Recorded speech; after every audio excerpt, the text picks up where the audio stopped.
지난 시간에 우리가 다중회귀 분석에 대해서 좀 봤는데, 오늘은 다중회귀 분석에 대해서 대충 마무리를 짓고, 다음 시간에는 이제 검정과 관련된 내용을 다루도록 하겠습니다. 그리고 대신 중간고사는 제가 이제 레포트 대체하는 대신에 수업은 안 할게요. 그날 24일 날 제가 중간고사를 레포트를 대체하는 대신에 수업을 계속 하지는 않고, 수업은 그냥 안 할게요. 대신에 아무것도 안 하면 좀 그러니까 제가 필요하다고 생각되는 부분을 영상으로 해서 좀 하나 정도 올려드릴게요. 8주차 강의 자료로. 그거를 참 보시면 될 것 같아요. 강의하는 것 대신에. 원래 시험 주간이니까 사실 안 해도 될 것 같은데. 교수님 24일 날 강의 안 하신 거고요. 5월 1일 날 안 하신 24일. 네. 여러분들 앞에 과목 중간고사 보고 좀 집어서 쉬신 건 괜찮습니다.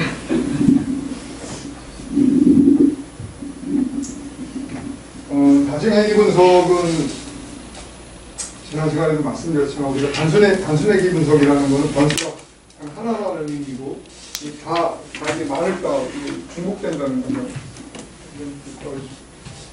y를 설명하는 설명 변수가 여러 개인 경우를 우리가 다중회귀라고 하면서,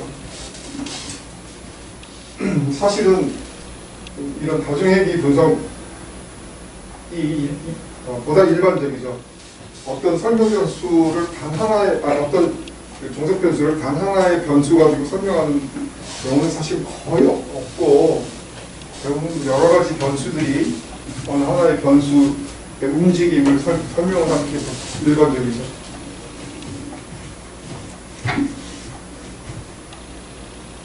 다중회귀 분석의 필요성하고 장점은 많은 설명 변수를 모형에 포함한다. 사실은 이거는 장점이라고 보기는 좀 그래요. 변수가 많다고 좋은 건 아니니까.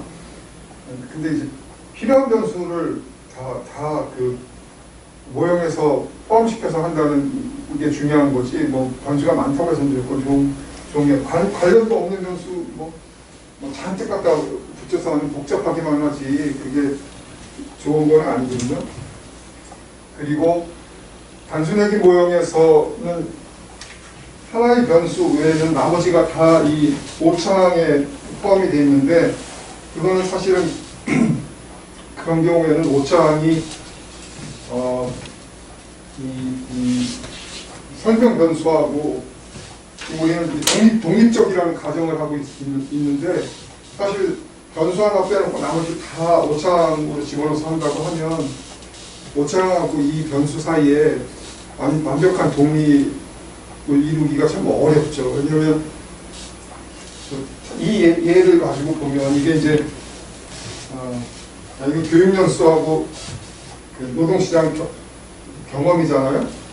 그럼 지난 시간에도 말했지만 교육연수가 많으면 노동시장에서 그러니까 일하는 경력이 시간이 작은 게 일반적이죠. 시장에 고등학교 졸업하고 시장에 진입한 사람, 대학 졸업하고 진입한 사람, 대학원 졸업하고 진입한 사람, 직장 경력이 학력이 높을수록 짧을 수밖에 없어요. 그래서 늦게 직업을 채택했으니까. 그렇다고 하면 이 노동시장 경험하고 교육연수는 그게 어떤 관계가 있을 텐데, 이거를 그냥 이 오차항에다 집어넣어서 모형을 돌린다, 우리가 설정을 했다고 하면 이게 제대로 된 모형일 수가 없는 거죠. 그죠? 왜냐면 우리는 가정이 이 설명 변수하고 이 오차항은 독립적으로 서로 관계가 없는 독립적인 항목으로 가정을 하고 있는데, 이런 것이 이 안에 있으면 완벽하게 독립이라고 가정하기가 쉽지가 않아요. 그래서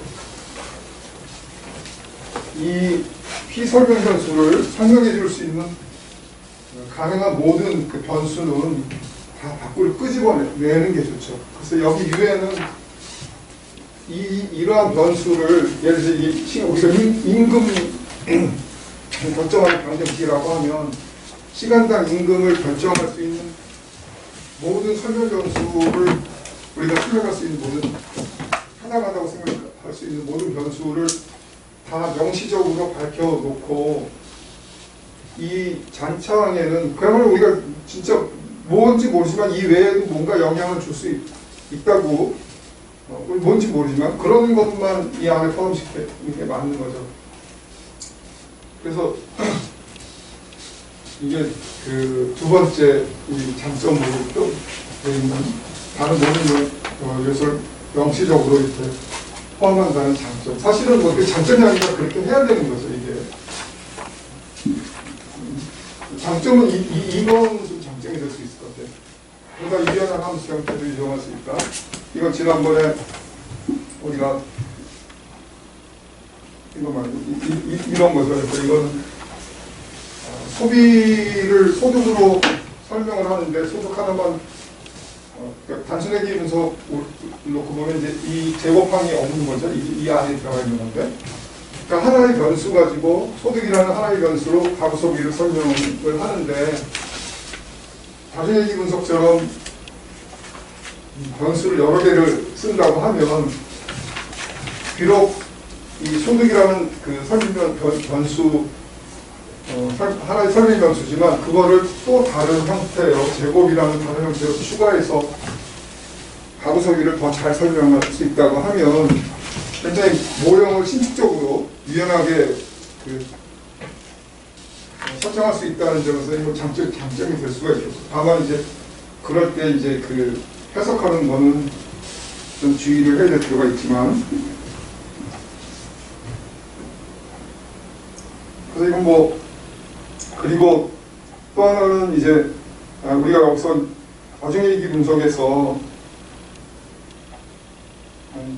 이거 뭐가 그래서 다중얘기 분석이 실제로 일반적이고 여러 가지 필요하고 장점이 있는데 그러면 이 다중얘기 분석할 때 최소 제곱 추정을 어떻게 하느냐 그 단순얘기 분석하고 동일한 그 논의를 한다고 했어요. 그래서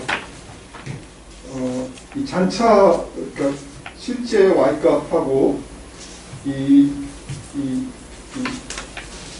뒤에 이 추정한 부분의 이 차이인 이 잔차가 최소가 되게 하는 그런 추정량, 그러니까 베타를 추정량을 구하면 이제 그게 최소 제곱 추정량이라고 그랬죠. 그래서 그 식은 이렇게 되는 거죠. 잔차 제곱을 최소화하는 이런 추정량을 구하면 그게 이제 OLS 추정량이다. 그래서 그 뭐 구하는 거는 뭐 그 계산식은 설계 부록으로 다 설명이 되어 있으니까 그걸 보시면 되고요.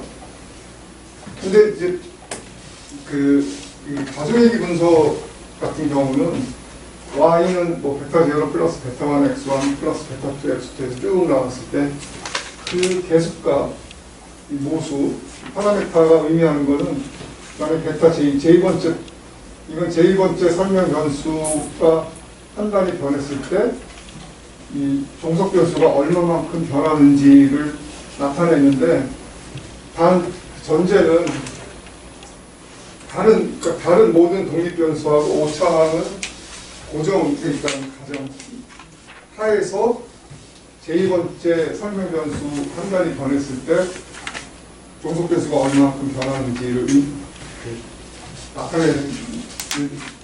나타낸다고 의미한다고 했어요. 이 개수값이. 그래서 항상 뭐 인산틱 스테디부스라는 거는 다른 건 다 일정하다는 가정하에서 해당되는 그 변수의 변화가 종속 변수에 어떤 영향을 미치는지 그거를 이제 의미한다고 했죠. 그 개수값이.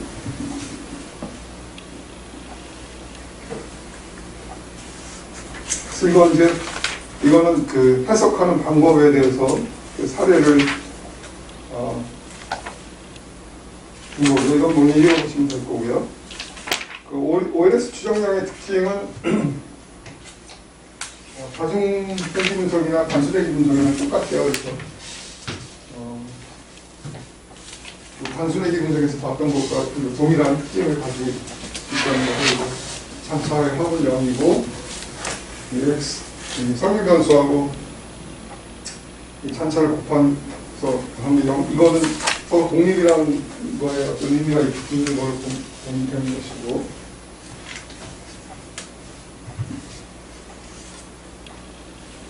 그리고 다중회귀 분석과 수효과, 이거는 그냥 읽어보세요. 이거 그냥 큰, 아니 뭐 그냥 이거 다른 거는 다 고정되어 있고, 해당되는 변수의 변화가 설명 변수에 어떤 영향을 미치는지 그거랑 사실 동일한 해석이라고 보시면 되겠습니다. 그리고 각각도 이것도 우리가 단순회귀 분석에서 보았던 것과 동일하고요. 총 변동은 설명된 것하고 설명되지 않은 것 두 개 합성의 총 변동이고, 그래서 이거는 그냥 그 절대적인 값수로 하면 이게 진짜 그 얼마나 잘 그 변동의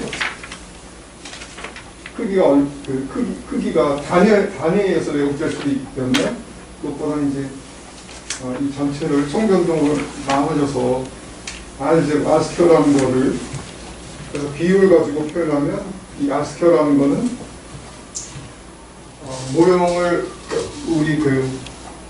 우리가 설정한 모형이 이 설명 변수를 얼마나 잘 설명하는지 설명력을 의미한다고 했어요. 그래서 다중회귀 분석에서는 R스퀘어 계산하는 식이 이런 식으로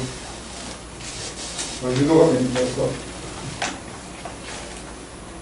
R스퀘어는 실제 Y와 이들 예측값들 사이에 상관계수를 제곱한다고. 그냥 어렵잖아요.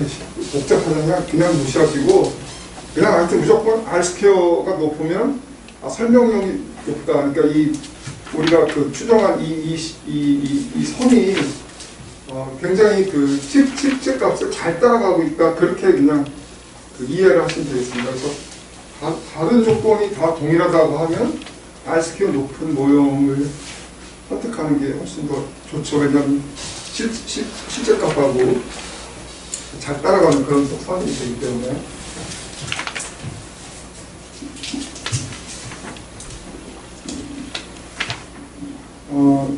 이것도 이제 다중회귀 분석 추정한 결과를 약간 해석하는 건데, 이제 일반적으로 여러분들이 나중에 논문을 쓰시거나 아니면 우리 연구소나 어디 다른 연구하는 기관에서 이런 계량 모형을 이용해서 어떤 분석 결과를 리포트한 걸 보면 이런 식의 이제 어떤 하나의 종속 변수를 이 변수가 어떻게 결정되는지 영향을 주는 이런 변수들을 가지고 추정한 결과들 리포트하는, 이런 게 사실은 가장 일반적인 형태의 그 보고 형식이 되겠습니다. 그래서 실제로는 굉장히 여러 번 다양하게 추정하기 때문에 이렇게 변수를 이런 식으로 해서 그 앞에 우리가 그 함수식으로 해서 이렇게 레프트를 하지 않고 보통 표를 그려서 하죠. 이렇게 해가지고 여기가 이제 일반적으로는 보고서나 이런 데서 많이 쓰는 거는 설명관수, 여기 이거는 이거를 설명할 때 그러면 이렇게 표를 이렇게 그려서 하죠. 여기는 PCNV 또 P타임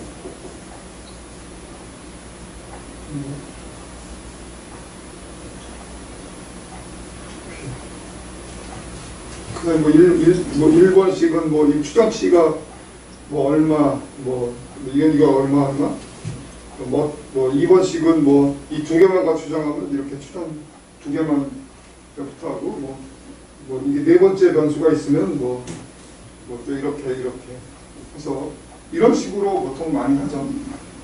그러니까 제가 그 전에도 말씀드렸지만 자기가 예를 들어서 여기 이제 체포된 횟수를 분석하는 거잖아요. 체포된 횟수를 어떤 변수들이 영향을 체포된 횟수에 영향을 주는지 설명 변수를 선정을 해서 이제 모형을 설정하고 그 데이터를 찾아서 실제로 돌려보게 되는데 우리가 알고 싶은 거는 모수고 진짜 모형 이게 y는 베타 0 플러스 베타 1 x1 플러스 베타 2 x2 플러스 뭐 베타 3 x3 거기 뭐 베타 4 설명 변수가 실제로는 4개인지 5개인지 6개인지 모른다. 아무도 몰라요. 그 신만 아는 거지.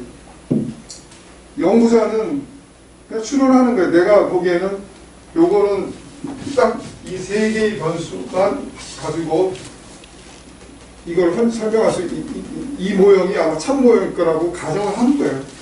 근데 그건 그 연구자가 가정한 거지, 다른 사람은 뭐 말도 안 돼. 여기 뭐가 더 필요하다고 생각하는 사람, 다른 뭐가 필요하다고 생각하는 사람도 있을 수 있고, 또 너는 뭐 이거가 중요하다고 하시고 나는 그건 상관없다고 생각한다고 주장하는 사람도 있을 거예요. 그러니까 그거는 연구자마다 다 다르는 거예요. 이게 같은 하나의 변수를 설명한다고 할 때도 그 모형을 설정할 때 연구자마다 사용하는 채택하는 선임 변수가 다 다를 수가 있다. 그러면 내가 이제 이 연구를 할 때 연구자 입장에서 어떻게 해야 되겠어요? 가능한 모든 걸 다 해보는 거예요. 이거를 결정할 수 있는 설명 변수, 자기가 생각할 수 있는 거 다 짜가지고 뭐 10개면 10개를 다 늘어놓은 다음에 10개를 동시에 한 번에 하는 게 아니라 10개를 다 해놓고 추정해보고 그중에 9개만 가지고 할 때도 9번 나오잖아요. 하나씩 빼보면 8개만 가지고 해보고 그렇게 해서 수십 개를 돌려보는 거예요. 그래서 어떤 결과가 제일 잘 나오는지는 이제 우리는 지금 검정에 대해서 지금 아직까지 얘기를 안 해서 그런데 통계 검정을 통해서 추정을 해봤지만 이렇게 추정된 추정 결과들이 이게 진짜 통계적으로 이거를 채택할 만한가 아닌가 이렇게 검증하는 그런 과정이 있거든요. 뭐 그런 것들을 다 고민을 해서 가장 그럴듯한 결과를 이런 식으로 보통 한 연구 같으면 몇 개나 사람마다 리포트하는 다른데 많이 하는 거는 몇십 개도 하겠죠. 근데 그 중에서도 사실은 뭐가 제일 맞는 건지 아닌지는 모르는 거예요. 그러니까 이제 논쟁이 붙는 거지. 그 연구에 대해서. 그래서 뭐 잘하는 사람이 했다고 해서 그게 다 맞다고 볼 수가 없어요. 하여튼 그래서 이 경우는 이제 교과서에 있는 거는 체포된 횟수는 뭐 이전 체포 좀 기소된 경우의 비율과 이렇게 마이너스의 관계를 보이는데 이게 마이너스 0.150이니까 뭐 기소율이 0.5만큼 증가하면 체포 횟수는 100명당 7.5에 이게 100 곱하면 15가 되잖아요. 근데 0.5면 반이니까 그러면 이제 7.5에 뭐 이런 식으로 이제 해석을 하는 거죠. 그래서 이것도 뭐 다 비슷한데 여기 이제 이거는 앞에 모형하고 보면 변수 하나가 지금 이거 앞에는 3개 없고 여기 하나가 더 들어왔어요. 그래서 평균 이게 추가됐어요. 그러니까 어떤 연구자는 앞에처럼 3개만 가지고 하는 게 맞다고 보는 연구자도 있을 거고 어떤 연구자는 이거가 들어간 게 진짜 참 모형이다 라고 생각하는 사람도 있을 거라고요. 어느 게 맞는지는 모르죠. 근데 설명수가 추가되면 달라지는 게 뭐냐면 설명력이 높아져요. R스퀘어가. 앞에 거에 비해서 0.413이었잖아요. R스퀘어가 설명력. 근데 지금 설명 변수 하나 추가하면서 R스퀘어가 0.42 이거 좀 올라왔어. 413에서. 그러면 제가 같은 값이면 R스퀘어 높은 게 좋다고 했잖아요. R스퀘어 높이려고 하는 방법은 변수를 여러 개 막 추가시키면 높아져. 근데 그 변수가 실제로 이 설명 변수, 종속 변수하고 상관이 없는 변수라고 하더라도 변수를 추가시키면 R스퀘어 높아진다. 이게 수학적으로. 분명히. 이제 이런 거를 이제 계량경제 할 때 숙제를 내주죠. 증명해보라고. 설명 변수가 많아지면 R스퀘어가 높아지는 거를 증명해보라. 아니면 또는 샘플 사이즈가 커지면 R스퀘어가 높아지는 거, 커지는 거를 증명하든지.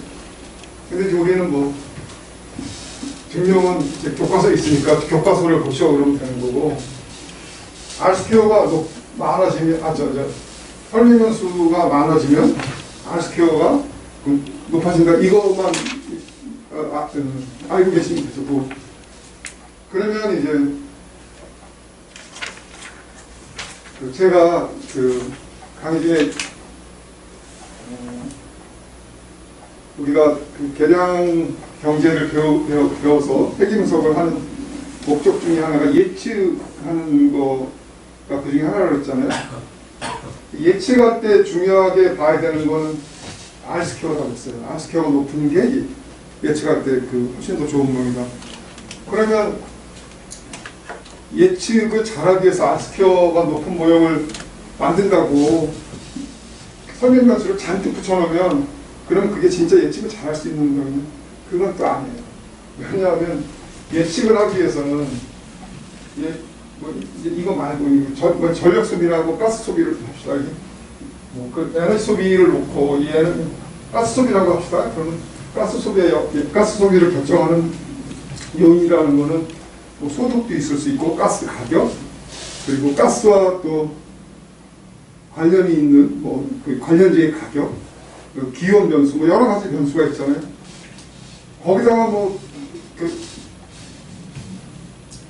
가스하고 관련 있는 관련제 가격을 전력도 있고 석유도 있고 모든 그 에너지원의 가격을 다 집어넣으면 R스퀘어는 조금씩 올라가겠죠. 근데 그걸 예측을 하려면 그런 설명 변수에 대한 전제치를 만들어야 되잖아요.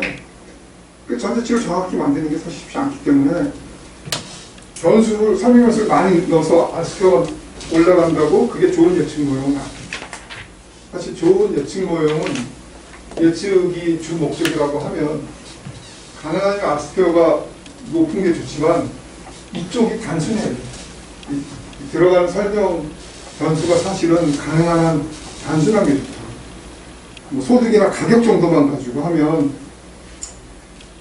소득은 예를 들어서 전력 소비 전력수급 기본 계획에서 전력 소비 예측을 할 때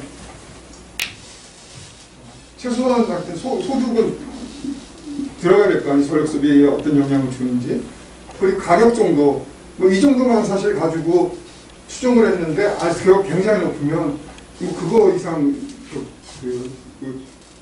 바람직한 게 없죠. 그 외에 또 여러 가지 다른 변수를 놓아야지 R스퀘어가 높아진다고 하면 항상 문제가 되는 거는 그 설명 변수의 전제치를 어떻게 잡느냐가 사실 중요한데 그 전제치가 이상한 전제치가 들어가면 예측값이 이상하게 될 수밖에 없어서 그래서 R스퀘어가 높다고 무조건 좋은 게 아니라 예측하는 경우에도 R스퀘어가 높으면서 이쪽이 단순한 그런 모양이 좋은 거죠.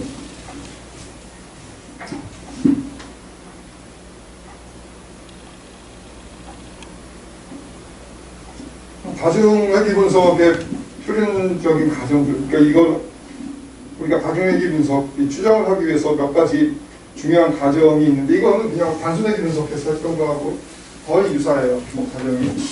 그래서 그 단순의 기분석도 모수에 대해 성형이라고 했잖아요. 모수에 대해서 여기 M이 멀티플이라고 멀티플 리니어 리그레션에서 이게 MRN 이렇게 가정이 돼 있고 우리가 앞에 단순의 기분석은 여기 SRL 돼 있을 거예요. 그 S는 심플 그 단순 하나라는 것 때문에 S로 돼 있는 거고 이건 멀티플이어서 M 돼 있어요. 그래서 그 가정은 뭐 거의 조금 차이는 있지만 이거는 뭐 그 단순의 기분석에 동일한 과정이고 이미 추출도 마찬가지고 그래서 이렇게 우리가 표본을 추출할 때 이게 첫 번째 표본을 첫 번째하고 그 다음 것하고 어떤 그 체계적으로 관련이 이렇게 추출이 되면 안 된다는 의미에서 이미 추출이라는 거고요.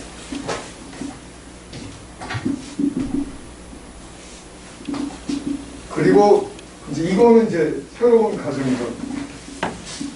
완전한 공산성이 없어야 된다는 것. 설명변수 사이에 그 표본 이게 여기 이제 그 완전한 그 공산성이 없어야 된다는 이것과 관련해서 여기 이제 주의할 점을 이제 정리했는데 이게 설명 변수들 간에 완전한 공산성만 없으면 된다는 거예요. 상관관계가 어느 정도 있는 거는 사실 큰 문제 안 되는. 완벽한 공산성. 근데 완벽한 공산성이라는 거는 설명 변수가 뭐 x1하고 x2 두 개가 있다고 합시다. 그러니까 y는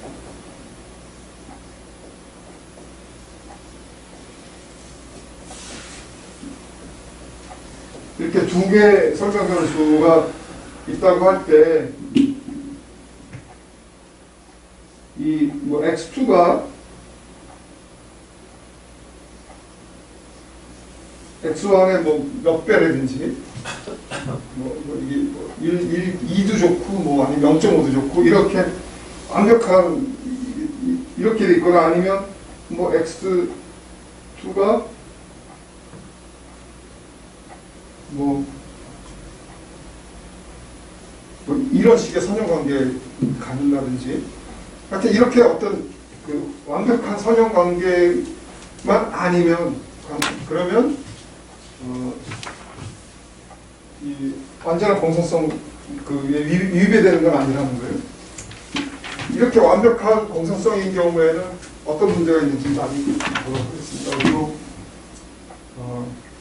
이제 그런 경우 완벽하게 선형관계에 저는 있다고 하면 해당 모형에서 여기서 x1이나 x2 중에 하나를 제거하고 하나만 쓰는 게 맞다는 거예요. 그리고 뭐 절편과 완전 공수성을 모든 값에서 동일한 값을 갖는 것. 그러니까 이거는 절편함과 완전한 공산성을 가짐으로 제외해야 된다. 그러니까 모든 관측값에서 동일한 값을 갖는다는 거는 예를 들어서 뭐 여기 설명변수가 이 x3 값은 모든 관측치에서 다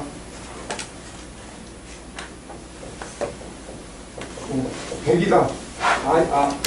그러니까 모든 A에 대해서 모든 I에 대해서 무조건 다 그 100의 값을 갖는다. 그러면 이거는 x3는 여기 베타 제로에는 제가 지난 시간에 뭐 이게 x0라고 하는 변수가 있다고 하면 이 x0는 모두 1로 되어 있는 그 변수가 붙어 있는 거랑 마찬가지라고 했잖아요. 그러니까 이거는 뭐 100이라고 하면 이거 100회잖아요. 그러니까 딱 이거랑 가정공수 이거랑 똑같은 문제가 발생하는 거지. 그러니까 저거는 x0는 100분의 1 이렇게 되는 거죠. 그죠? x0는 다 1이고 x3는 다 100이니까 여기다 다 100을 집어넣으면 다 1이 되잖아요.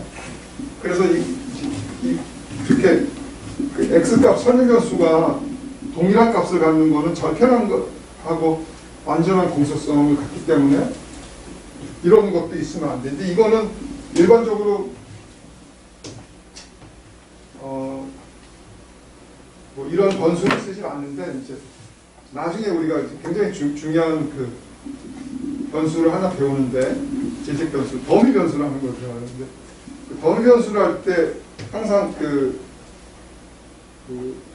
잘못 실수하는 그 에러가 더미 변 특히 이제 뭐 계절 더미를 쓴다고 하면 봄, 여름, 가을, 겨울 해가지고 그러니까 뭐 분기 더미 그럼 1분기, 2분기, 3분기, 4분기에서 뭐 할 때 상수하고 같이 쓰면 1, 2, 3, 4분기 중에 어느 한 분기를 빼고 써야 되는데 그 네 개를 다 동시에 쓰게 되면 상수항하고 완벽한 공통성의 관계를 갖고 있어요. 왜냐면 그 나중에 이제 더미 변수 설명할게요.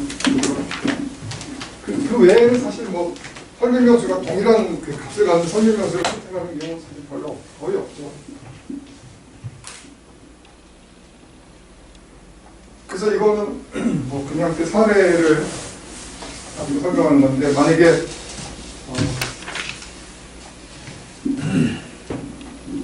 이게 지출이고 평균 소득인데 우연히 이 지출하고 평균 소득이 정확히 비례관계가 있다고 하면 그런 이 완전 공선성이 뭐 예를 들어서 이 지출액이 평균 소득의 뭐 70%다.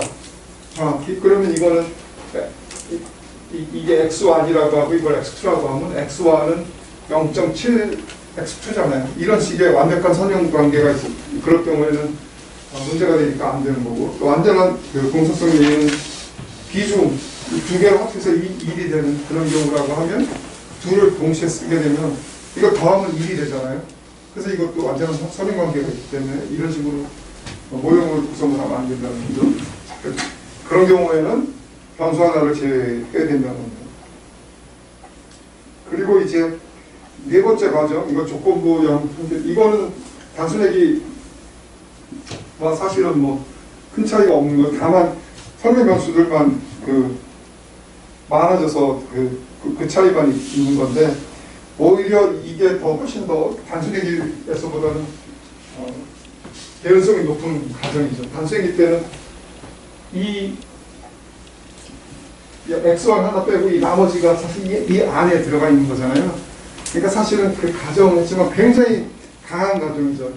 사실 이 X1하고 이 중에 어느 하나가 관련이 있을 가능성이 상당히 높다고요. 그렇다고 하면 이 오차하고 X1이 서로 독립이라는 그런 가정, 단순하게 분석에서 그건 사실 그 0이라는 가정은 굉장히 수렁한 과정이죠. 사실은 거의 있을 수가 없고.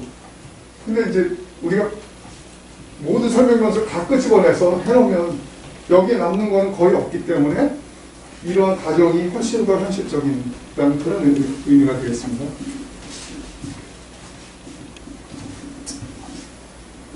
네, 그런 거고요.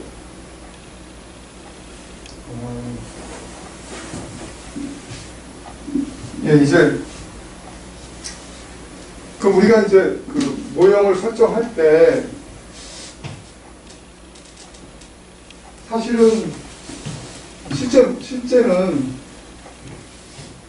이 y라는 변수를 설명해 주는 거는 x1, x2만 설명이 되고 x3는 y와 전혀 관련이 없는 설명이 전혀 없는 변수인데 이거 추가시킬 수도 있는 거 아니에요? 잘 모르니까 나는 이게 관심 있다고 관련 있다고 생각해서 추가시켰을 때 이렇게 이런 경우에는 사실은 이게 x3가 y와 전혀 관련이 없는 변수이기 때문에 영향이 없는 거죠. 이게 어떻게 변화드려도 y에 영향을 못 준다는 거는 이게 0이나 마찬가지라는 거. 0. 그래서 사실은 관련이 없는 변수를 추가시켜서 추정하는 거는 그렇게 큰 심각한 문제가 아니에요. 그래서 일단 변수를 자기가 생각할 수 있는 모든 변수를 다 끄집어내가지고 일단 다 하면서 하나씩 필요 없는 거 가장 문제가 되는 추정에서 가장 문제가 되는 건 하나씩 제거하는 식으로들 많이 하죠. 그러니까 처음에 제일 중요하다고 생각하는 거 하나 하고 그 다음에 하나 더 추가, 뭐 이게 여구자마다 특색이 다른 거지. 추가해서 추가하면서 할 수도 있는 거고, 일단은 생각할 수 있는 거 다 해서 한꺼번에 다 돌려보고, 그 중에서 필요 없다고 생각되는 거 빼면서, 진짜 필요한 변수만 추리해놓는 것도 한 번씩. 뭐 어떻게 하는 건 상관없는데, 문제는 하여튼, 이 관련이 없는 변수 추가했을 때는 큰 문제가 안 된다는 거예요. 다만 이제 이게 표집 분산이 증가할 수 있다. 표집 분산이라는 거는 이런 추정량 베타 헷 있잖아요. 이것도 그 분포를 가지잖아요.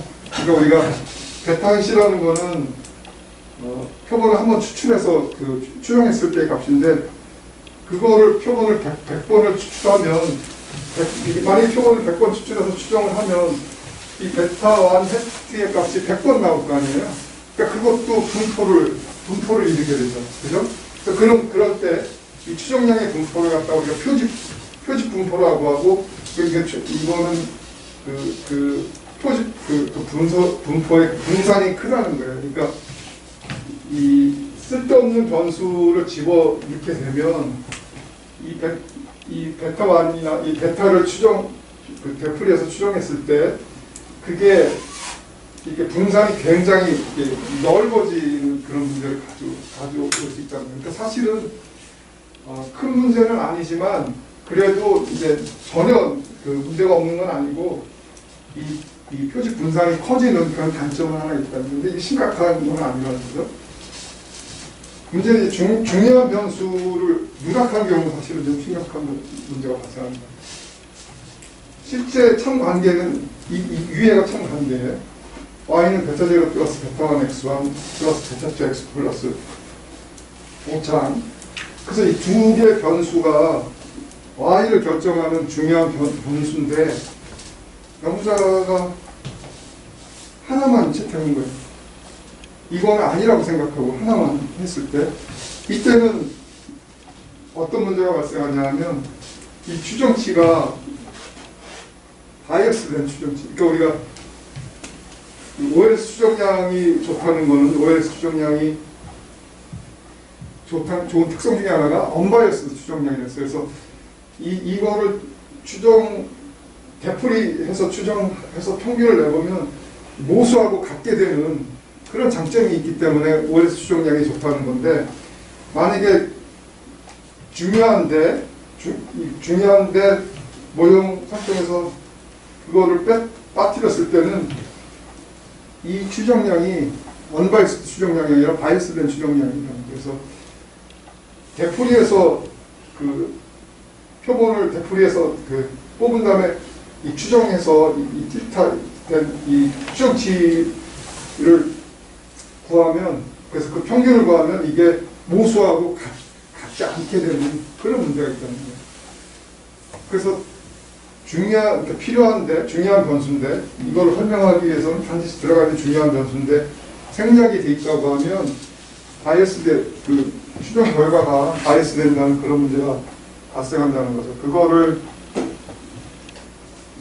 간단하게 이제 수식으로 설명한 건데요. 만약에 누락한 변수 x2가 x1하고 이런 관계에 있다고 가정을 해보면, x2를 앞에 식에서 이제 여기 베타 2 x2 대신에 이거를 대입한 거예요. 그래서 다시 정리하면 이제 이렇게 되는 거죠. 상상은 베타 제로가 아니라 베타 제로 플러스 베타 2, 이게 뭐죠? 이거 시그마인가? 로 이건 뭔데? 이게 뭐지? 델타인가? 제로. 그리고 x1의 배수는 이렇게 되고, 이 오차항은 이렇게. 이게 x1의 개수가 베타 1이 아니라 뒤에 이게 붙잖아요. 그래서 이만큼의 편의가 발생하는 거예요. 그럼 이건 이제 이 편의가 얼마나 큰지는 이제 베타 2하고 이 값에 따라서 결정이 되겠죠. 그래서 만약에 필요한데 중요한 변수를 모형에서 빼고 설정을 해서 추정을 뺀다고 하면 이런 모든 개수가 추정량들이 바이어스 되는 그런 추정량을 구하게 된다는 그런 이제 문제가 발생하는 거죠.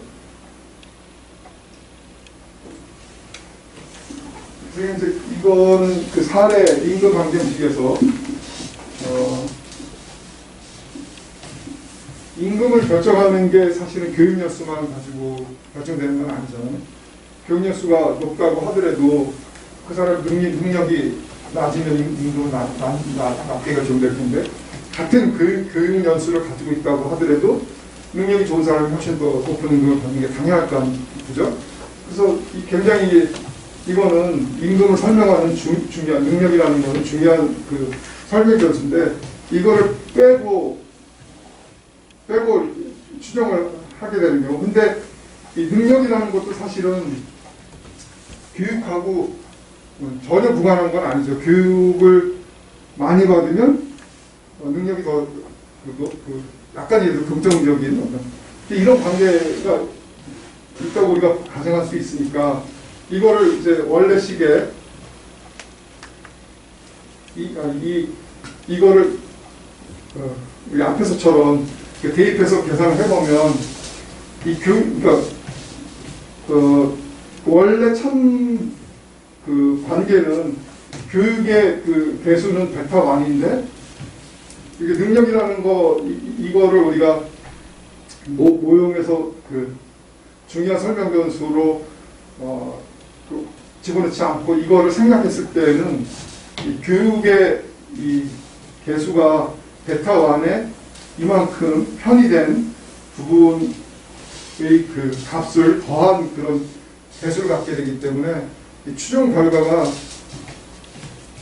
실제 우리가 알고자 하는 건 베타 1인데 베타 1이 아닌 추정 결과를 갖게 될 확률이 높다는 거예요. 그래서 여기서 이 경우에는 베타 2는 0보다 클 가능성이 0보다 크다고 보는 게 맞겠죠. 능력이 높으면 임금이 올라간다고 봐야 되니까. 그러니까 이건 플러스의 값을 가질 거고, 이것도 교육을 많이 받으면 능력이 높아진다고 해서 이것도 플러스의 값을 가질, 양의 값을 가질 것으로 우리가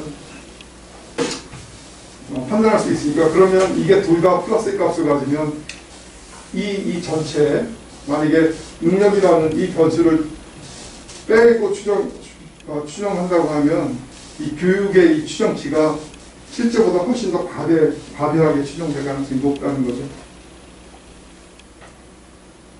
그거는 잘못된 판단을 내릴 수도 있다는 거예요. 그러면 이 값이 뭐 만약에 원래 베타1은 1인데 이것 때문에 2가 됐다고 한번 생각을 해보세요. 베타1이 1이라는 거는 교육연수가 1년 많으면 뭐 임금이 한 단위 더 늘어나는데, 이것 때문에 이게 2가 된다면 교육연수가 1년 더 늘어나면 임금이 2단위 더 증가한다고 보면 사람들이 그럼 학교 가서 진학을 해요. 이런 식의 판단을 할 수 있다는 거죠. 그러니까 이게 우리가 필요한데 그거를 빼고 생략한 채로 추정을 하게 되면 이 사례에서 같으면 이게 과대 추정될 가능성이 있기 때문에 잘못된 판단을 내릴 수가 있는. 그래서 모형을 정확히 진짜 모형을 잘 찾는 게 사실은 중요한 거죠. 그런데 이건 교과서에서는 하는 얘기고 실제로는 누구도 몰라요. 이게 진짜 우리가 자기가 세우는 모형이 진짜 필요한 변수만 다 포함시킨 건지, 필요한 건데 하나를 빼고 뭐 2개를 뺐는지, 아니 불필요한 걸 넣는지, 그거를 알 수는 없는 거죠. 근데 이제 그 분야에 대해서 계속 오래 연구를 하면 이제 그런 거에 대해서 실수할 확률을 줄일 수가 있으니까, 이제 연구 경험이 많고 연구 능력이 뛰어난 사람들은 이제 이런 실수를 잘 안 하는 이제 그런 차이가 있는 것 뿐이지, 실제로는 모르죠. 노벨 경제학상 받은 사람이 추정했다고 해서 그게 다 맞는 건 아니니까. 그래서 이것도 뭐 비슷한 내용의, 그래서 이건 그냥 설명을 안 드릴게요. 그리고 동분산의 가정, 이것도 우리가 단순하게 분석에서도 했어요. 모든 설명 변수에 대해서 이 오차항은 동일한 분산을 갖는 그런 가정을 동일한 가정.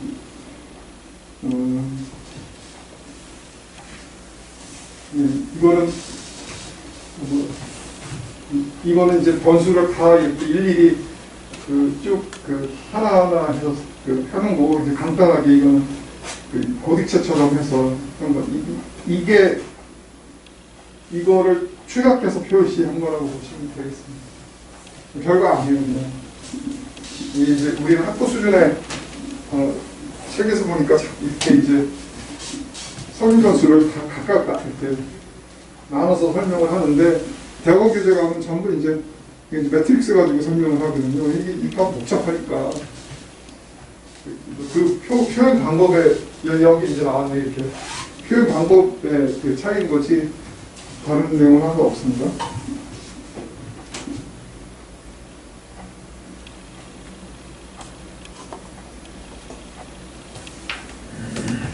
네, 이건 이제, 여기가 베타, 이 추정량, 베타의 J가 언바이스 에스티메이터라는 거는, 이거를, 이 평균을 하면, 이 베타 J 하면 이게, 헤트가 없는 참 모수하고 같게 된다는 거는, 이제, 언바이스 에스티메이터고, 만약에 그럼 이 베타 J의, 분산은 어떻게 되냐? 분산식은 이렇게 된다는 거예요. 베타 J 대표에서 말씀드리지만, 우리가 표본 추출을 무한히 반복해서 하면 이 베타 J 값이 굉장히 다양한 값을 갖게 되는데, 그래서 어떤 분포를 가지게 될 텐데, 그때 베타 J의 분산은 이런 식을 갖는다는 거예요. 그래서 이게 시그마 제곱을 총 변동량, 설명해서 총 변동량하고 1-RJ의 스퀘어. 근데 여기 RJ 스퀘어라는 거는, 그러니까 이게 지금 J번째 설명 변수의 개수잖아요. X1부터 쭉 해서 XK까지 K개가 있다고 하면, 그 중에 J번째의 추정 개수가 베타 J 헤트인데, 이 RJ 스퀘어라는 거는 설명 변수 XJ를 다른 독립 변수하고 선형얘기시켜서 얻는 R 스퀘어. 그러니까 이거는 식으로 쓰면 그냥 별건 아니에요.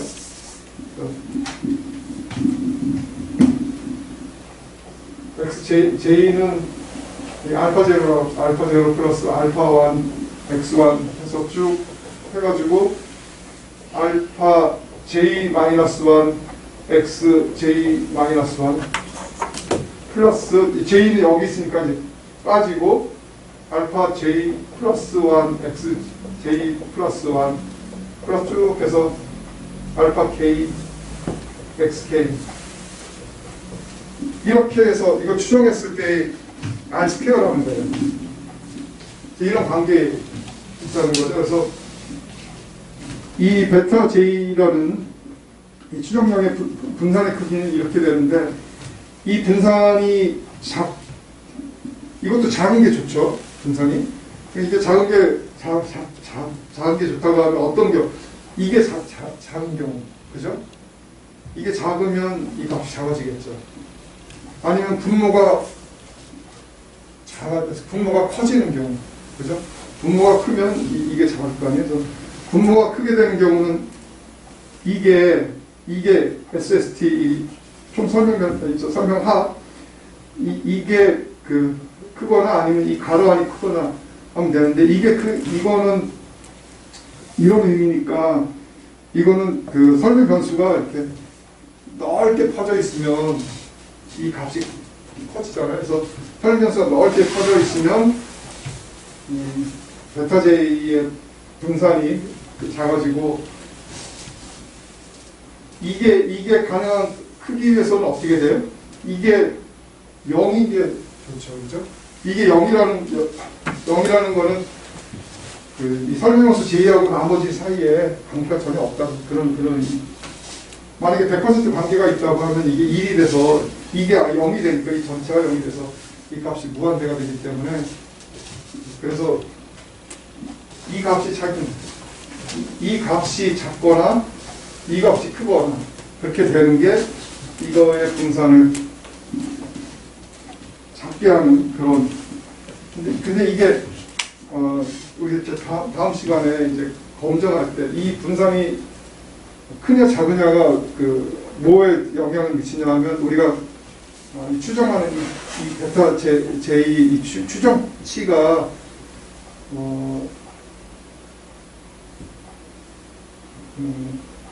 참이냐 아니냐 그러니까 채태가 이거를 써도 되는지 안 써도 되는지 그거를 검정할 때 이건 아니고 이거의 분산값을 쓰게 되거든요. 그래서 근데 나중에 이제 설명을 드리니까 그때 가서 다시 보도록 합시다.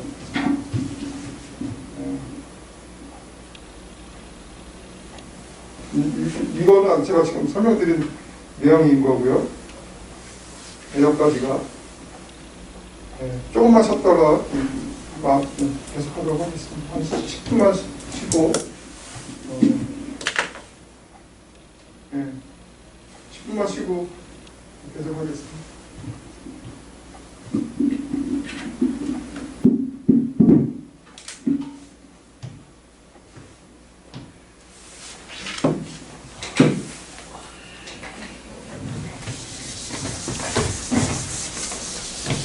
아까 김하나 씨가 울산 GP에서 그 석탄 발효되는 LNG 터미널. 네네. 그 터미널. 그러면 이름이 울산 뭐겠네요? SK 가스에서 만든. 아마 그 자회사. 자회사. 그러니까 여기서 LNG카 타고 있다고 이게 지금 준비하고 있는 건가? 그거 그러지 않을까? 아, 울산 GPS가 아니라 울산에 생기는 터미널 말씀하시는 거죠? LNG 터미널. 터미널 따로 있고. 네. 그다음에 또 발전소도 따로 있잖아요. 아마 발전소. 그게 원래 당진에코 할 때 그거 네, 그거를 석탄 안 짓고 네, 네. LNG를 전환하는 네. 거 그걸 울산에 지으려고 하나요? 근데 제가 알기로는 그게 울산 울산에서 GPS. 그 터미널이랑 그럼 걔들이 거기다 하면서 터미널까지 같이 네, 그렇게 지으려고 했어요. 하는 그게 석유공사랑 같이 네, 맞아요. 조합해가지고 맞아요. 하는 네, 거 네. 거기로 왔구나. 근데 확실한 거 아닌데 거기 갔다고 어느 사람이 얘기가 어땠어요? 현장에서? 뭐 난리가 아니었죠. 엄청 막 회사에서 막 욕하지 않았어요? 저희 회사? 뭐 그게 개인 문제죠. 뭐 그렇긴 한데 뭐 네. 그거에서 저희가 약간 나가서 회사에 약간 다 그런 사람이 있다고 생각하면 안 되는데 약간 그런 거. 아니 그건 아니었어요. 그 회사를 욕하진 않고 개인의 문제로 이제 네. 맞죠.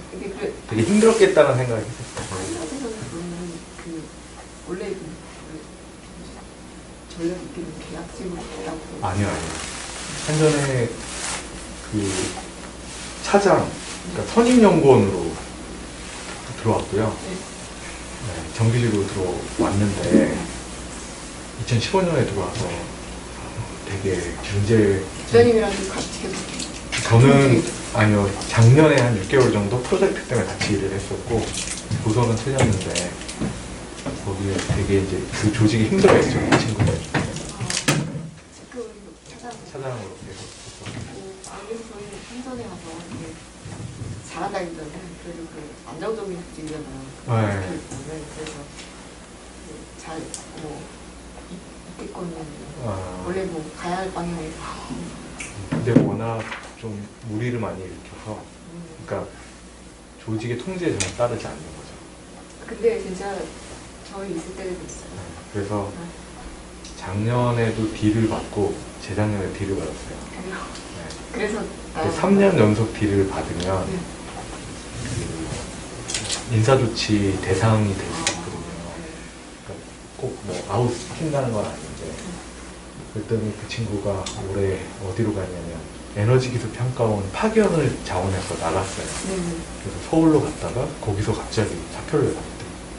저희 있을 때도 저도 그때 그 SK 없었는데 저는 원래 사실 딴 데 다니다가 또 SK 다니다가 또 딴 데 갔다가 다시 들어오는 이렇게 했는데 갑자기 회사에 있는 여러 가지 각종 리포트를 컬렉션 하더니 그 중에 회사를 그만두고 그래서 어디 가는지도 모르고 갑자기 얘가 이제 사라졌어요. 얘가 막 정보를 막 그래서 그전에 확인했는데 막 각종 회사 팀에서 했던 막 그런 보고서를 막 모았대요. 그죠? 네. 그래가지고 거의 뭐 보통 뭐 회사 그만두면은 한 달 정도는 유지인계 과정 없이 그런 것도 없이 그냥 갑자기 그만두고 그래가지고 일산 GPS 그쪽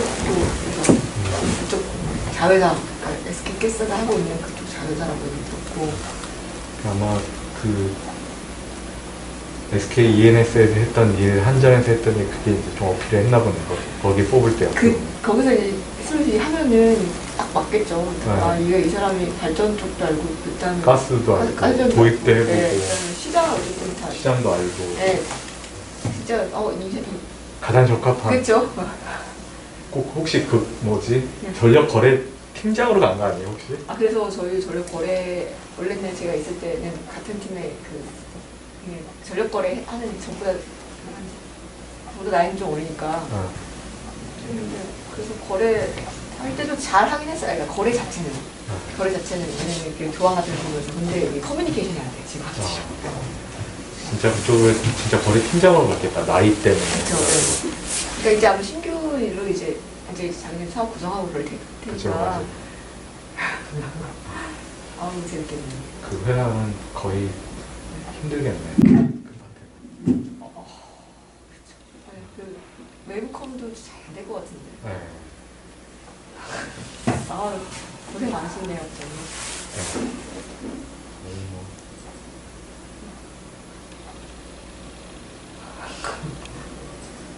또 이런 얘기를 할 수 있는 사람을 외부에서 만났다는 게 좀 너무 아니 이게 어떻게 되냐면 재밌네요. 강 부장님 만나서 어쩌다가 이제 요즘에 개별 용지 중국 발전도 자기 터미널을 짓는다 그다음에 저희 보령에서 SK랑 같이 하려고. 그런 것도 있어서 막 그런 이런저런 얘기하다가 요즘에는 한전이랑도 같이 얘기한다. 한전이랑 제가 얘기 안 했다가 그러다가 진짜 그러면서 제가 우리 나도 수업 듣는데 거기 한전 분 계시다 그러면서 부장님이 어쩌다 나온 거예요. 그랬더니 그럼 옛날에 김하나 걔랑 부장님이랑 일했다 그래서 김하나요? 그러면서 이거 김하나는 내가 안다고 하는 게 되게 창피한데 그러면서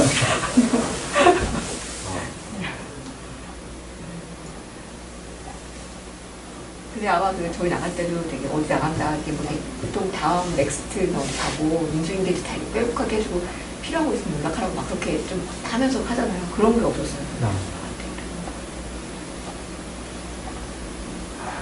아마 한전의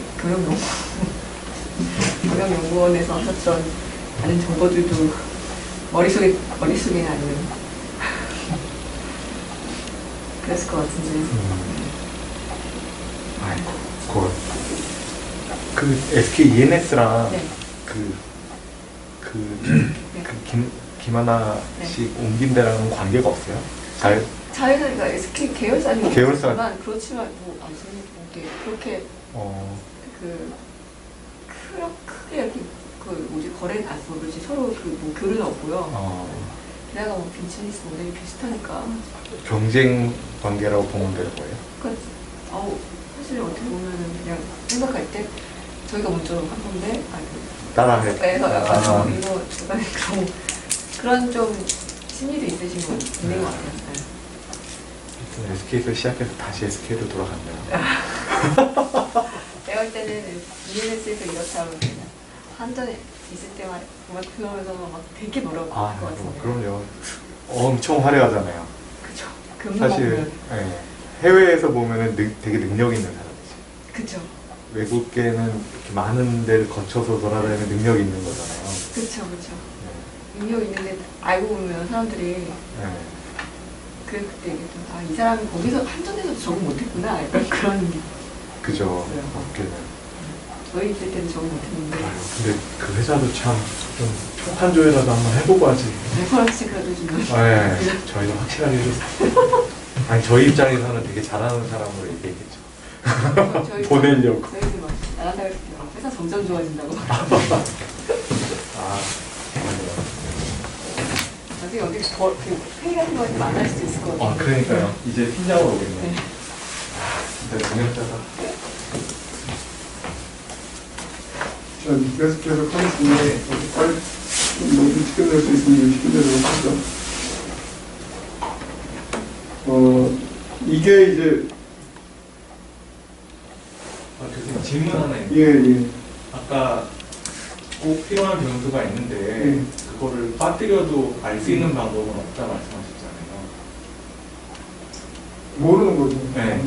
그러면 그런 게 근데 이제 연구를 많이 해보면 이게 필요한데 뺐다 하면서 이제 그 처음에 이제 디베이트하는 과정에서 나올 수 있는 예. 얘기가 되는 거예요. 이게 중요한 변수를 안 넣냐 이런 식으로. 예.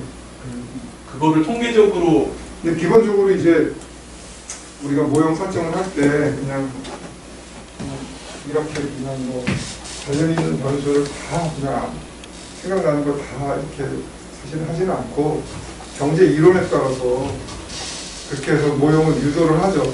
그러니까 예를 들어서 제가 첫 시간에 그런 말씀 드렸었던 것 같은데 수요 함수 같으면 어떤 재화의 수요는 우리가 일반적인 함수는 뭐 F 해가지고 여기 소득이니 뭐 해서 경제 이론에서 이 재화의 수요에 영향을 주는 변수들이 이렇게 있잖아요. 대부분 이제 그거를 근거로 하는데 이제 그렇지 않은 경우들도 있으니까 그건 연구자의 경험에 따라서 필요한 변수가 들어갈 수도 있고 빠질 수도 있고 그런 거는데 자기는 이게 필요 없다 생각을 못했는데 뭐 연구를 많이 한 사람이 그거 내가 과거에 연구한 굉장히 중요한 건데 뺐냐 이제 이런 식으로 이제 디베이트가 될 수가 있는 거죠. 그렇지만 하여튼 그건 누가 100% 맞다 틀리다 얘기할 수는 단언할 수는 없는 거죠. 참 모형은 우리 모르니까 우리 기본적으로 참 모형이나 그 모수에 대한 건 모르기 때문에 우리가 표본을 가지고 그거를 해보는 거지. 그래서 진짜와 근사한 결과를 얻으려고 노력을 하는 거지. 그 자기가 한 게 참 진짜라 주장할 수는 없는 거죠. 이거가 이제 그 앞에서 우리 봤던 이게 모집단의 참 모형은 y를 설명하는 게 좀 작게 되는 x1하고 x2 두 개의 설명 변수가 있는 건데 추정에 그래서 추정에 만약에 이렇게 해서 추정을 하면 뭐 이런 식의 추정 결과가 나오겠죠. 근데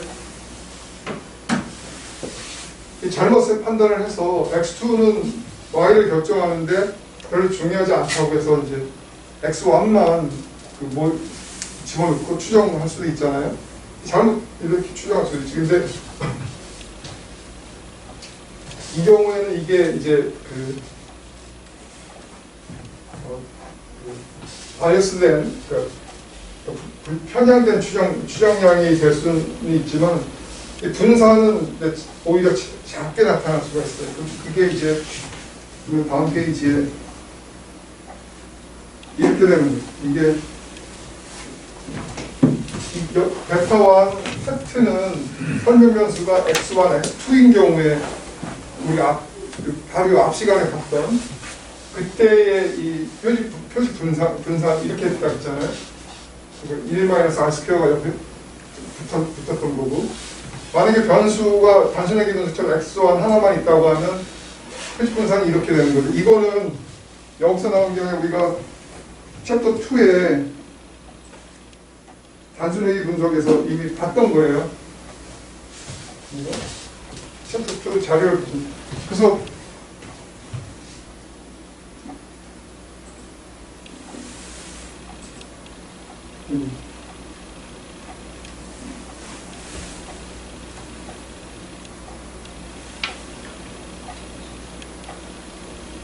네. 그래서 이거는 참모형을 통해서 얻은 표시 분산이고 이거는 중요한 변수 x2를 뺐을 때의 표시 분산인데 이 두 개를 비교를 해보면 이거의 분산이 이거보다 작죠. 왜냐면 이게 0이 아닌 이상 이게 조금 0.0001이라도 이 분모의 값이 이거보다 이게 작으니까 이 전체 값은 이거보다 클 수밖에 없어요. 이게 이거보다 작을 수는 없어요. 그죠? 그래서 항상 그래서 앞에서도 지금 말씀을 드렸는데 불필요한 그 변수를 추가했을 때 그거는 뭐 베타 x2가 사실은 불필요한데 추가시켰다고 하면 또 불필요한 그 설명 변수의 계수값이 0이기 때문에 사실은 추정해서 심각한 문제는 발생하지 않지만 뭐라고 설명드리냐면 그때 분산이 더 커진다고 했거든요. 그래서 이런 문제가 있어요. 그래서 결론은 관련이 없는 변수를 쓸데없이 추가할 필요는 없어요. 안스퀘어가 좋아진다고 할 수 없어요. 그리고 뭐 관련 없는데 쓸데없이 넣는 사람은 없지. 근데 좀 그러면 안 된다는 거고. 근데 문제는 이제 두 번째인데 관련이 이게 베타2가 0이 아닌 거 관련이 있는 거죠. 이제 그런 경우에도 이게 분산이 중요한 변수를 뺐을 때에 보다 크잖아요. 그죠? 문제는 이제 이거는 바이어스 된 에스티메이터고 이건 언바이어스 된 에스티메이터. 근데 분산은 이게 더 커요, 오히려. 그러니까 이게 편향이라는 면에서는 이 틸타 이 추정치가 훨씬 더 좋은데 문제가 있지만 분산이 작다는 장점이 있어요.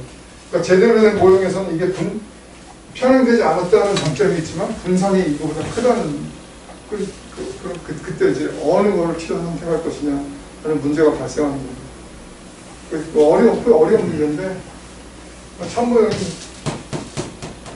그래서 이걸 하는 게 맞긴 한 거죠. 쉽지는 않지만 그러니까 그거는 연구자마다 자기가 뭐를 더 중요하게 생각하느냐에 따라서 취사 선택이 될 수 있는 부분이라고 생각하겠습니다.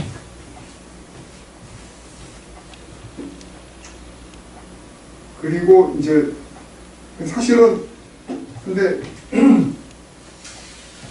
이 시그마 제곱 이건 모집단에서 얻어지는 거잖아요.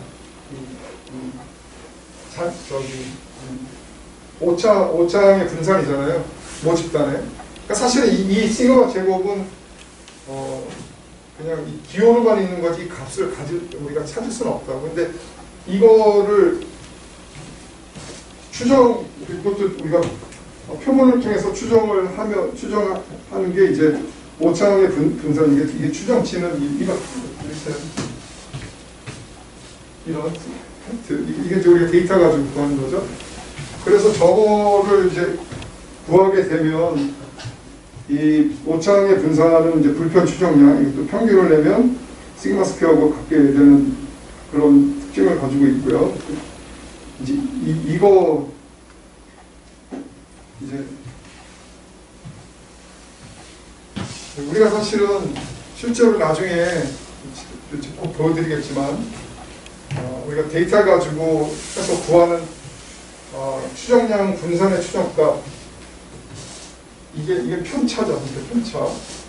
그거는 사실은 이거를 사용해. 이거는 모집단의 시그마 이건 모르고 이거는 우리가 추출한 표본으로부터 구할 수가 있는 거기 때문에 이걸 대신해서 그래서 우리가 사실은 이제 우리가 계산을 하는 실제로 데이터 가지고 계산해서 얻는 값은 이게 되겠습니다. 이게 이제 나중에 다음 시간에 우리 검정에서 어떤 역할을 하는지 보게 될 텐데 제가 몇 가지를 이거는 이게 뭐냐 하면 이제 우리가 잘 모르지만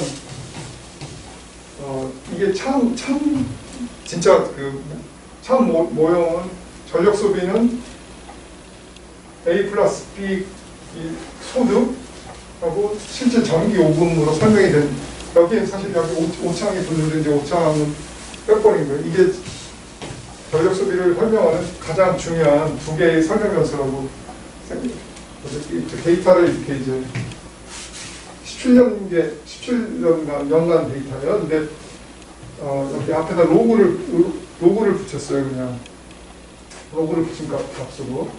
그래서 이건 로그 전력 소비, 로그 GDP, 로그 실질 가격. 그래서 이 데이터를 가지고 제가 핵이 먼저 단순 핵이 이제 소득만 가지고 이게 X1 이게 소득 GDP예요. 그래서 한번 추정을 해봤어요. 추정을 하니까 R 스퀘어는 0.976이 되고 조정된 R 스퀘어 이게 우리 R 바스퀘어는 안 했죠.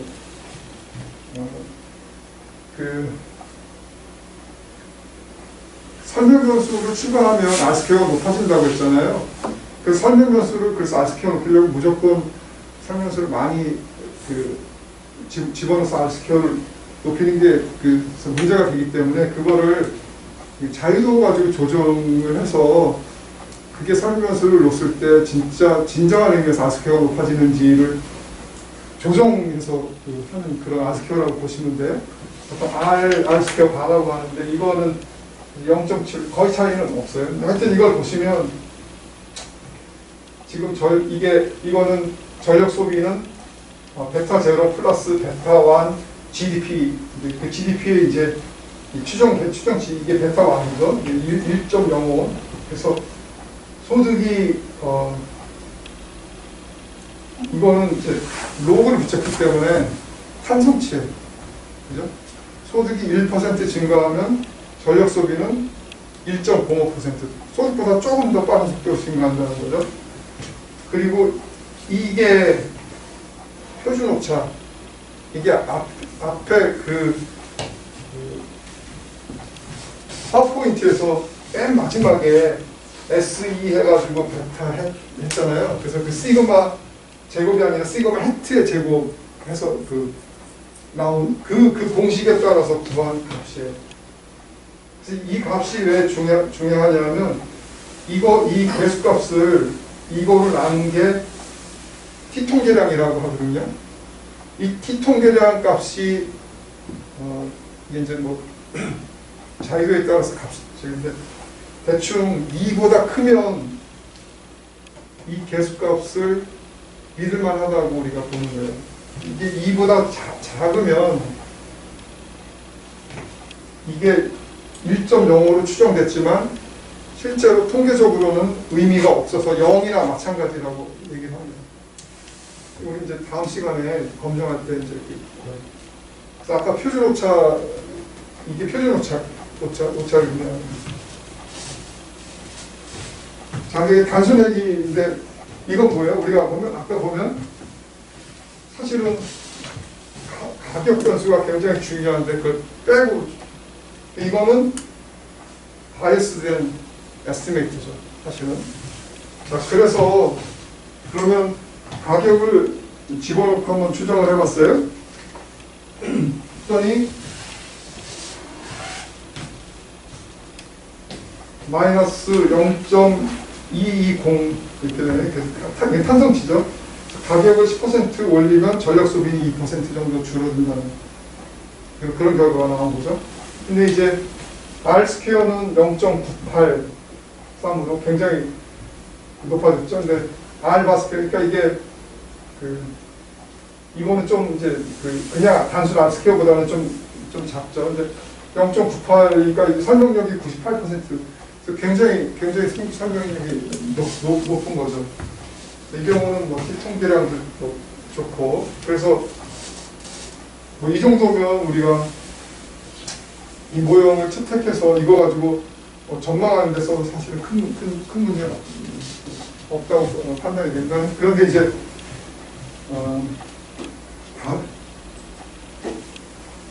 이거는 그냥 임의적으로 만든 거예요.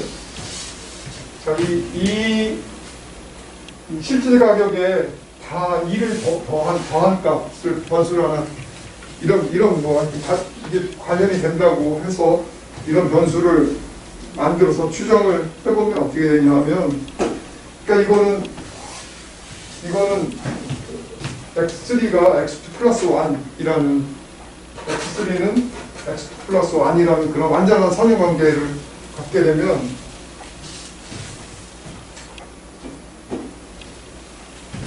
하나는 이렇게 보통 추정이 안 돼. 완벽한 공산성의 관계가 있습니다. 나머지 추정치는 어때요? 완벽한 공산성의 관계가 있는 이 변수만 뺀 거하고 똑같죠, 추정 개수가.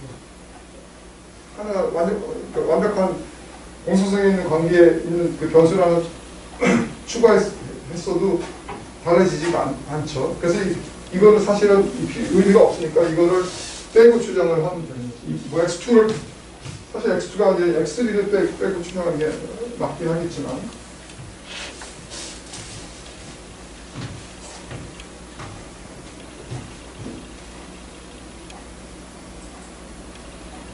이거는 그 실질 가격의 0.90%가 인 그런 수준 변수를 하나 더 집어넣었을 때 그 추정 결과를 보면 이것도 역시 마찬가지로 완벽한 공산성의 문제가 포함되는 경우는 이런 식으로 이렇게. 질문 하나 있는데요. 예. 그러니까 예를 들면 이쪽이 두바이유 가격이고요, 매달. 예. 그리고 이쪽이 예를 들면 가스 매달 가스공사의 이제 단가면 두바이 유가랑 가스공사 가격이랑 통상 한 5개월 정도 차이 난다고 보면 예. 이쪽에 있는 두바이 유가를 5개월을 이제 하나씩 밀어가지고 새로운 데이터를 두바이유 플러스 원수 5라는 데이터 하나 만들면 저런 다중공성성이 안 생겨요. 시차 변수랑 상관없어요. 그거는 왜냐하면 새로운 변수를 만들어주는 거예요. 예, 이거는 같은 시점에서 같은 시점 또는 같은 순서에서 완벽한 공산성이 있는 경우를 의미하는 거. 그거는 이걸 하나 미루게 되면 같은 시기를 놓고 보면 시기마다 다 다르게 되겠죠. 그래서 공산성의 문제는 발생 안 하죠. 그래서 이거 이제 그리고 엑셀로 하면 이런데, 이거는 이제 레츠라는 프로그램을 가지고 지금 엑셀로 한 거를 그대로 돌린 거예요. 그래서 이제 이 레츠라는 거는 이렇게 계량 모형을 돌리는 소프트웨어 굉장히 편하게 할 수 있는 이거보다 좋은 프로그램도 많은데 저는 이걸 주로 써서, 그래서 이제 데이터를 17개잖아요. 그래서 ALEC는 이제 전력 소비 로그를 붙인 거라는 의미로 이건 제가 이제 장명한 거고요. 이제 이거 레츠라는 거에서는 이런 test.xls 이 엑셀에 있는 데이터를 불러와라는 명령어로 해서 이렇게 리니어 리그레션을 돌려라. 그래서 샵 컨스턴트 상수항을 포함시키라는 거고, 이걸 빼면 상수항 없이 돌리라는 그런 의미가 되는데, 그래서 이제 앞에서 한 거 그대로 이거는 엑셀로 한 거를 그냥 소프트웨어를 통해서 계산을 쓰면서 다 똑같아요. 다 똑같은데 이제 이렇게 전문적인 소프트웨어를 가지고 돌리면 훨씬 많은 통계 검색 통계량을 주죠. 뭐 이게 R 바스켓 이거는 거기도 있었지만 뭐 이런 우리가 다음에 보겠지만 뭐 F 값이라든지 F 값을 이게 이제 F 값은 우리가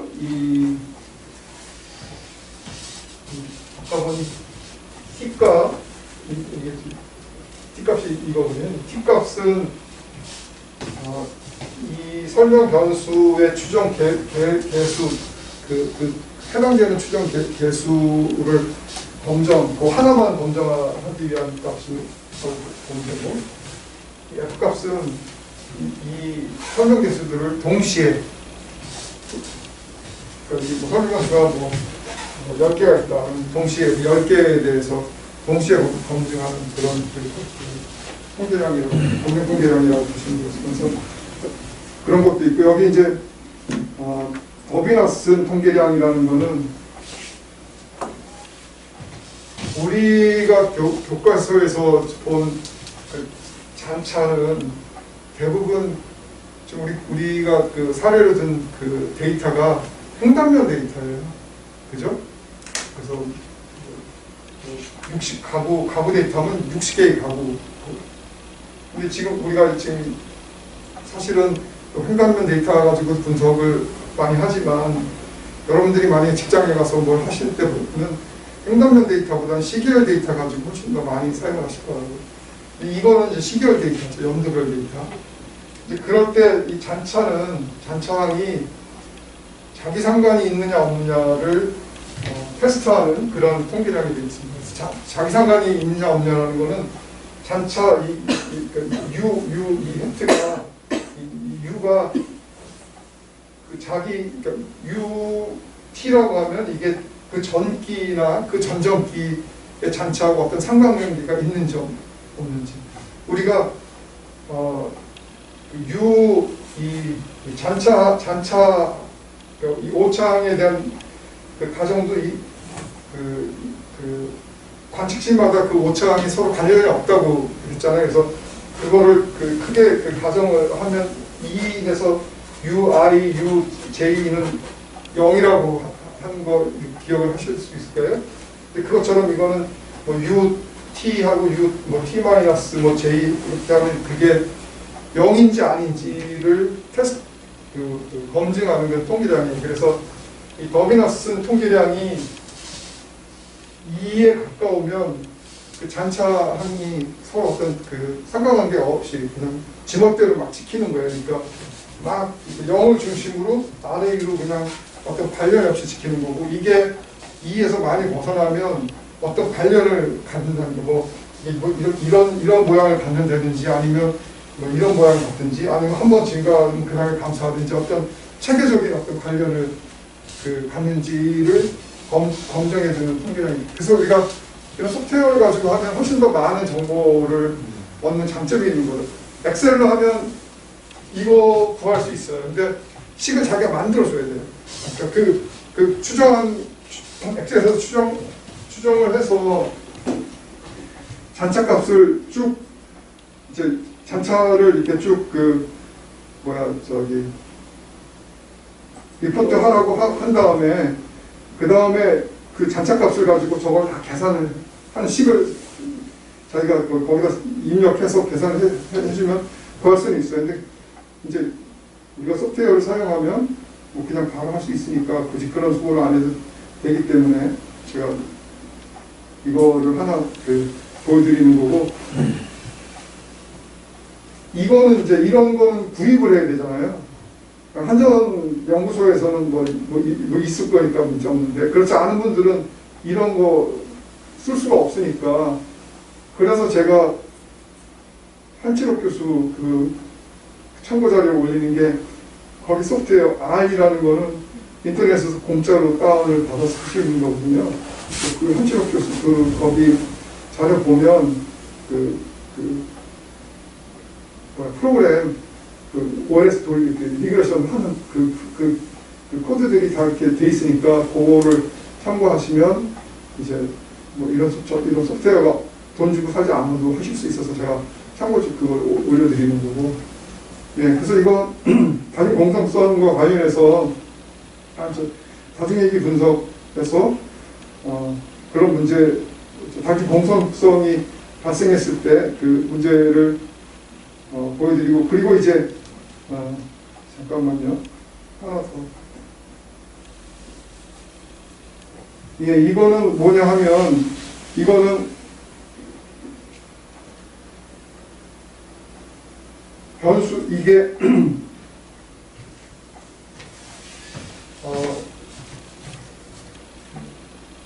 이게 이제 그 실제 가격이잖아요. 근데 이건 완벽하지는 않고 앞에서 이게 잠깐만요. 데이터를 하나 해드리는데 여기 이제 이 실질 가격에서 이 소수점 셋째짜리 있는 거를 다 0으로 바꿔버렸어요. 제가 인위적으로. 그러면 이건 뭐 이거 대신에 여기 이거를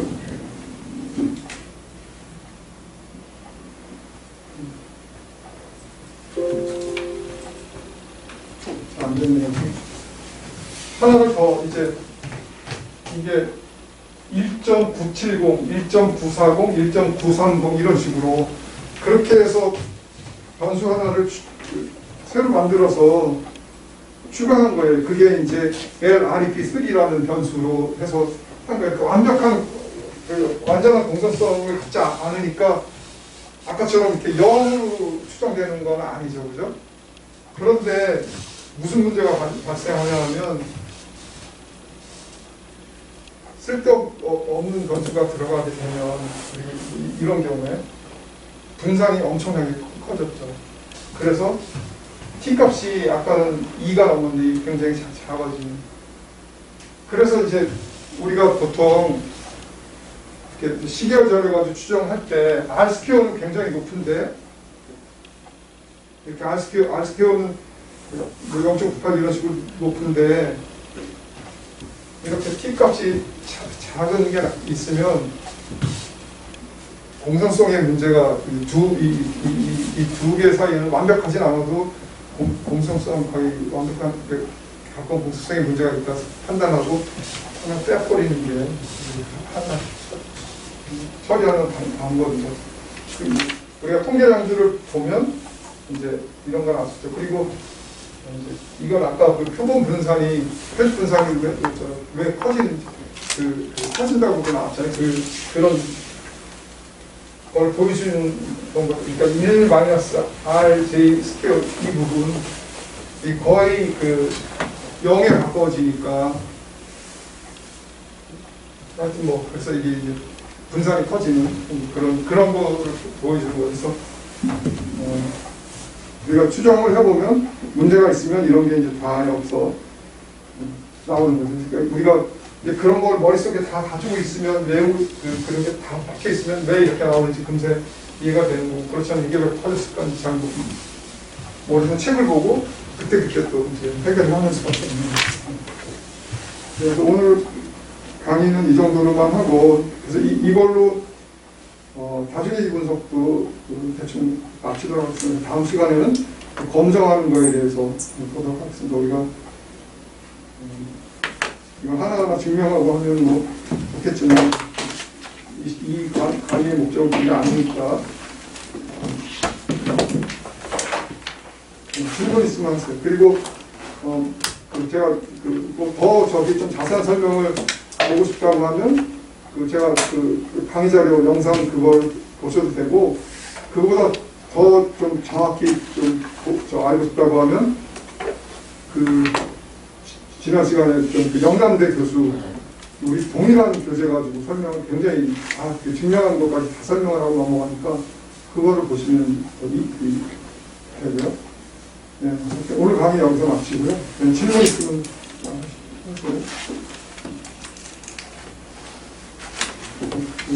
강의 마치도록 하겠습니다.